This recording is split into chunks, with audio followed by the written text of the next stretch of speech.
Gut health అంటే ఏంటి? Gut health present ఉన్న సిట్యుయేషన్స్‌కి ఎంతమంది గట్ హెల్త్ ఉంది? మరి గట్ హెల్త్ అని చెప్పుకొని జిమ్‌కి వెళ్తున్న వాళ్ళ పరిస్థితి ఏంటి? జిమ్‌కి వెళ్తున్న వాళ్ళు వారి యొక్క గట్ హెల్త్‌ని శరీరం ఫిట్‌నెస్ పెంచుకుంటున్నారా? సెన్స్‌ని ఫిట్‌నెస్ పెంచుకొని లస్ట్, యాంగర్, ఈగోకి గురవుతున్నారా? మరి గట్ హెల్త్ ఫాలో అయ్యే వాళ్ళు ఎవరు? మళ్ళీ పల్లెటూరు వాతావరణంలో పుట్టి వాళ్ళను బాడీని వెరీ స్ట్రాంగ్‌గా పెట్టుకొని సెన్స్‌ని రెగ్యులేట్ చేసుకునే వాళ్ళెక్కడా? మరి ఈరోజు ఈ జిమ్‌లకి, ఈ గట్ హెల్త్‌లకున్న వ్యత్యాసం ఏంటి? చూద్దాం.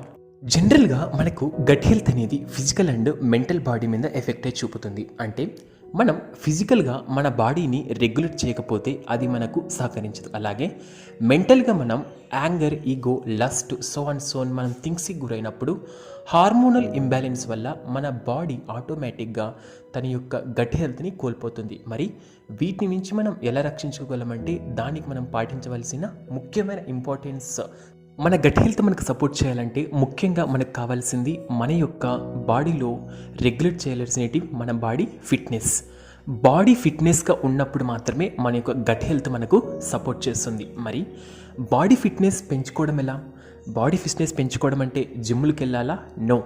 జిమ్ములకు వెళ్తే బాడీ ఫిట్ అవ్వచ్చు, కాకపోతే బాడీతో పాటు మెజారిటీ థింగ్స్ మనకు సెన్సెస్ స్ట్రాంగ్ అవుతాయి. సెన్సెస్ స్ట్రాంగ్ అవ్వడం వల్ల మనలో తెలియని ఈర్ష్య, అసూయ, పగలు, మనం ఏదో బాడీ మీదే డిపెండ్ అవుతున్నట్లు, బాడీనే జీవితం అవుతున్నట్టు చేస్తాం. కానీ అది కాదు. మనము గట్ హెల్త్ అనేది బాడీని ఒక సంపత్తుగా, అంటే బాడీ మనకు సపోర్ట్ చేయాలి తప్ప బాడీకి మనం సపోర్ట్ అయ్యేలాగా మనం ఎప్పుడు కూడా పిచ్చి ప్రేలాపనలు చేయకూడదు. బాడీకి మనం బాడీ చెప్పిన విషయాలు చేసుకుంటూ వెళ్తే మనల్ని అతాపాతాలానికి తొక్కిస్తుంది. మన గట్ హెల్త్లో మనం ఫిట్నెస్ పెంచుకోవాలంటే ఫస్ట్ మనం చేయాల్సిన థింగ్ మార్నింగ్ లేవడం. మార్నింగ్ లేవడం వల్ల మనకు సరౌండింగ్స్లో 90% ఆక్సిజన్ లెవెల్స్ విపరీతంగా ఉంటాయి. డే టైంలో ఈ ఆక్సిజన్ లెవెల్స్ ఎక్కువగా ఉండడం వల్ల మనం బయటికి వెళ్ళి వీటిని అబ్జర్వ్ చేయడం వల్ల మైండ్లో మనకు హైపోథాలమస్, అడ్రినలిన్, టెస్టోస్టెరాన్ లాంటి హార్మోన్స్ మనకు ఎఫెక్టివ్గా చెప్పి రెగ్యులేట్ అయ్యి మన బాడీ యొక్క ఇన్ఫ్లుయెన్సీ తగ్గుతుంది.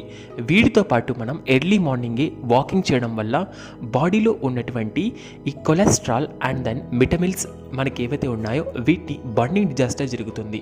దీంతో పాటు అట్ ఏ టైం రెగ్యులేటెడ్ టైంలో మనం మార్నింగ్ జపం చేయడం వల్ల పర్ జపంకి మాన్లో ఉన్నటువంటి ఆ కార్బోహైడ్రేట్స్, మన యొక్క sugar levels and thyroid, BP levels అనేటివి రెగ్యులేట్ అయిపోయి బాడీ యొక్క డీటాక్సిఫికేషన్ జరుగుతుంది. అంటే మనం మార్నింగ్ లేచి మనం ఆక్సిజన్స్ పీల్చుకోవడం, పొత్తి కడుపున ఉండి మనం ఈ యొక్క మెడిటేషన్స్ యొక్క వాటి చేయడం వల్ల బాడీ మనకు రెగ్యులేట్ అయ్యి ఈ యొక్క చాంటింగ్లో మనకు క్యాలరీస్ డైజెస్ట్ అయిపోయి బర్న్ అయిపోయి బాడీ మనకు ఒక సింప్లిఫైడ్ ఆబ్జెక్ట్, వెయిట్లెస్ అయిపోయి మనకు బాడీ సహకరిస్తుంది. దీని తర్వాత మనకు డే టైం అనగా సన్సెట్ నుంచి సన్ రైజ్, ఈ మీడియేషన్లో మనం కేవలం స్లీపింగ్కి ఇవ్వాలి. సన్ రైజ్ నుంచి సన్సెట్ వరకు మనం వర్కింగ్కి అలాట్ చేసుకోవాలి. అంటే మనం ఆఫ్టర్ నిద్ర ఈ ఎర్లీ మార్నింగ్లోపు కంప్లీట్ చేసి దెన్ ఆఫ్టర్ మనం తీసుకునే ఫుడ్ మీద ఫోకస్ చేయాలి. అంటే ఫుడ్ మీద ఫోకస్ చేస్తున్నప్పుడు మనం షుగర్ లెవెల్స్, అలాగే ఉప్పు, మైదా, అలాగే ఈ యొక్క నాన్ వెజ్ ఐటమ్స్ విపరీతంగా తీసుకోవడం వల్ల మనకు విపరీతమైన కొలెస్ట్రాల్ ఇండస్ట్రీ సిస్టమ్ వల్ల బాడీ యొక్క హార్మోనల్ బ్యాలెన్స్ చేంజ్ అయిపోతుంది. దీనివల్ల మనకు మెంటల్ ఎఫెక్ట్ మీద చూపి మనం దేని మీద ఫోకస్ చేయలేం. అంటే తీసుకునే ఫుడ్లో మనకు విపరీతమైన టాక్సిక్ ఏజెంట్స్ లేకుండా చూసుకోవాలి. ఫర్ సపోజ్ నాన్ వెజ్ తీసుకుంటున్న majority of people after 40 years తర్వాత 60 to 70% హార్ట్ బీట్ పెరిగి హార్ట్ యొక్క కార్డియాకిక్స్ ఇష్యూస్ వస్తున్నాయి. అంటే ఆకుకూరలు, వెజిటేబుల్స్, అలాగే ఫ్రూట్స్ తినడం మానేసిన తర్వాత గుండెకు మనం మితిహారంగా విపరీతంగా వేసేయడం వల్ల గుండె మనకు సపోర్ట్ చేయక దేని మీద ఫోకస్ చేయదు. అంటే హెల్త్ మనకు majority things 90% problems food habit change చేయడం వల్లే మారుతుంది. బాడీ లాస్, వెయిట్, లావు పెరిగిపోవడం ఇవన్నీ కావాలా మనం ఇండైజెస్టివ్ లైఫ్ స్టైల్ వేరీ అవ్వడం వల్ల మాత్రమే జరుగుతుంది. దీంతో పాటు మనం నైట్ ఎర్లీగా పడుకోకపోవడం. ఎప్పుడైనా సరే నైట్ మనకు ఎర్లీగా పడుకోవాలంటే ఎర్లీగా తినేసేయాలి.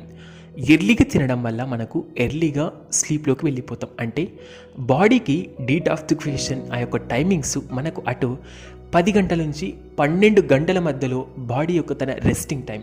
12 దాటిన తర్వాత మిడ్ నైట్ మనకు ఆటోమేటిక్గా బాడీ జస్ట్ మత్తులో ఉంటుంది తప్ప అది డీప్ స్లీప్ కాదు. మనం డీప్ స్లీప్ వెళ్ళాలంటే ఖచ్చితంగా 10 నుంచి 12 గంటల మధ్యలోనే బాడీ దాన్ని అలాట్ చేసుకుంటుంది. ఎందుకంటే నేచర్కు తగ్గట్టు మనం బాడీని రెసిస్ట్ చేయాలి తప్ప మన కోసం మనం రెసిస్ట్ చేసుకుంటే దాని నుంచి వచ్చే పర్యవసానాలు మన యొక్క గట్ హెల్త్ని కోల్పోవడమే.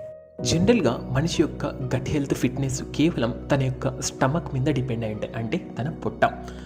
స్టమక్లో మనం ఒక పోర్షన్ ఎయిర్, ఒక పోర్షన్ వాటర్, 2 పోర్షన్స్ మనకు ఈ యొక్క ఫుడ్ని వేసేసేయాలి. అంటే స్టమక్ని 4 పోర్షన్ చేస్తే ఇలా మనం కేటగిరీస్ చేసుకోవచ్చు. కానీ ప్రజెంట్లో మనకు ఎవ్వరు కూడా ఇలా చేయడం లేదు. ఇర్రెగ్యులేటర్ మేనర్స్లో పొట్టలోకి మొత్తం చెత్త వేసేయడం వల్ల బాడీ మనకు సహకరించడం లేదు. అంటే తినేటప్పుడే మనం ఏం తింటున్నాం అనేది చూసుకోవాలి. దీంతోపాటు మనం అప్పుడప్పుడు ఫాస్టింగ్ అలవాటు చేయాలి. ఫాస్టింగ్ అలవాటు చేయడం వల్ల మనకు లివర్ ఆ యొక్క బాడీలో ఉన్నటువంటి ఈ డీటాక్సిఫికేషన్ ప్రాసెస్లో మనకు ఈ dead cells and then remaining unwanted థింగ్స్ని దానికి క్లియర్ చేసుకోవడానికి దానికి టైం ఇవ్వాలి. అంటే మనం ఫాస్టింగ్ ఉన్నప్పుడు మన బాడీ ఆటోమేటిక్గా తన రెసిస్ట్ మెకానిజం గ్రోత్ చేసుకుంటుంది. దీనికోసమే మనం ఇంటర్మీడియట్ ఫాస్టింగ్, ఏకాదశి అనే వ్రతాలు మనం చేపడతాం. మనం ఏకాదశిని చేయడం వల్ల ఆ రోజు ఫాస్టింగ్ ఎవ్రీ 15 డేస్కి ఒకసారి దీన్ని మనం అనుకరిస్తున్నాం. ఎప్పుడైనా సరే ఏకాదశి ఈ యొక్క మెడిటేషన్ చేసేవాళ్ళు వాళ్ళు జన్మలో ఈ యొక్క లావు పెరగడం, లావు తగ్గడం, బాడీ రెసిస్ట్ అవ్వకపోవడం లాంటివి జరగవు. ఇంటర్మీడియట్ ఫాస్టింగ్ చేయడం ఇట్స్ వెరీ గట్ హెల్త్కి మనకు సహకరిస్తుంది. అండ్ ఫైనల్గా మనకు మనిషి యొక్క ఫిట్నెస్ దేని మీద డిపెండ్ అయి ఉంటుందంటే, ఒకటి నిద్ర రెగ్యులేట్ చేయాలి, రెండవది తన ఫుడ్ని రెగ్యులేట్ చేయాలి, లాస్ట్ అండ్ ఫైనల్ మూడవది ఏంటంటే తను పాటించేటువంటి సెలిబసీ. సెలిబసీ అంటే మన బాడీలో ఉన్నటువంటి ఇంటాక్సిక్స్ ఏజెంట్స్ని మనం బయటికి పంపించేసేయాలి. బాడీకి సహకరించే వాటిని మనం రెగ్యులేట్ చేసుకోవాలి. అంటే బాడీలో పనికి వచ్చే ఫ్లూయిడ్స్ని ఎప్పుడు కూడా అన్వాంటెడ్గా రిలీజ్ చేయకూడదు. మెజారిటీ పీపుల్ ఇప్పుడు ప్రజెంట్ మనకు cancer, thyroid, BP, ulcers and so many health medicine checkups వల్ల తమ హెల్త్ను కోల్పోయి విపరీతంగా పారాలసిస్, ఈ యొక్క టీవీ, ఈ సో మెనీ రోగాల బారిన పడుతున్న మెజారిటీ థింగ్స్ ఏంటంటే వాళ్ళ లైఫ్లో వాళ్ళు నిద్రకు, తిండి మీద, అలాగే వాళ్ళ యొక్క సిలిబస్ మీద ఫోకస్ చేయలేదు. లైఫ్ స్టైల్ ఇర్రెగ్యులర్గా బతకడం వల్ల జీవితంలో మనం దేన్ని కూడా అచీవ్ చేయలేం, దీని మీద ఫోకస్ చేయలేం. చివరికి మన హెల్త్ను కోల్పోయి మన యొక్క పర్పస్ని, విలువైన జీవితాన్ని నాశనమయ్యే ఛాన్స్ ఉంటుంది. కాబట్టి ఫస్ట్ ప్రియారిటీ మనం హెల్త్కి ఇచ్చుకున్నప్పుడు మాత్రమే రిమైనింగ్ వాటి గురించి మాట్లాడుకునే సాహసం చేయాలి.